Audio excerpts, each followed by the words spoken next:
سبا په ټول پاکستان کې به مسلمانان د لوی اختر یا عید الاضحی مبارک ورځ مانځي. دا ورځ یوازې د خوشاله نه بلکې د وفادارۍ، قربانۍ او انساني همدردۍ یو جوړه او روحاني معنی لري. د حضرت ابراهیم علیه السلام د الله د حکم د منلو د یاد د ژوندۍ ساتلو لپاره مسلمانان د الله پاک په حکم قربانۍ کوي. دا یو فکری او روحاني تجربه ده چې انسان ته اطاعت، صبر او خلوص درس ورکوي. قرآن کریم کې الله تعالی فرمایي نه د دوی غوښې او نه ویني الله ترسي، خو ستاسو تقوا ورته رسي. د اختر په دې خوشحالۍ کې دا ډېر ضروري ده چې د غریب او بېوسه خلکو خیال وساتل شي. د قربانۍ غوښه باید یوازې په پرچ کې د میاشتو لپاره ونه ساتو بلکې ښه خلکو ته ورکړل شي کم خلک چې دا ورځ بغیر د قربانۍ تیروي. اسلام موږ ته دا درس راکوي چې د قربانۍ غوښه په 3 برخو وویشي. یو برخه خپل ځان لپاره، دویمه خپلوانو، دریمه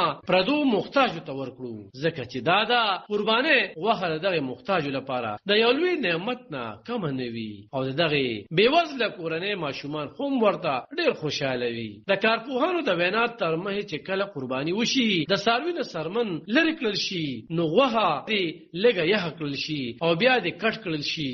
د پرې کولو وسایل یا د تخته او لاسونه باید پاک وساتل شي. چې کومه غوښه اضافي وي نو د فریزر لپاره سم پیک کول ضروري دي. د ډوډۍ په وخت باید غوښه ښه پخه شي ځکه چې نیم پخه غوښه د صحت لپاره خطرناکه ده. لوی اختر موږ ته دا هم راښایي چې انسانیت ته لومړیتوب ورکړو، د خپل خوږ خلکو سره احسان وکړو، خپل ماشومان د سخاوت او همدردۍ پر ورځ تربیه کړو. د اختر معنا یوازې جامې اغوستل او غوښه خوړل نه دي بلکې د غم او خوشحالو شریکول دي. راځئ چې سبانه اختر داسې ومانځو چې یوازې زموږ کورونه نه بلکې د ښو خلکو زړونه هم خوشحاله شي چې د الله د رزق په انتظار راځي. خپل پرېجونه له غوښو نه ډک نه کړو.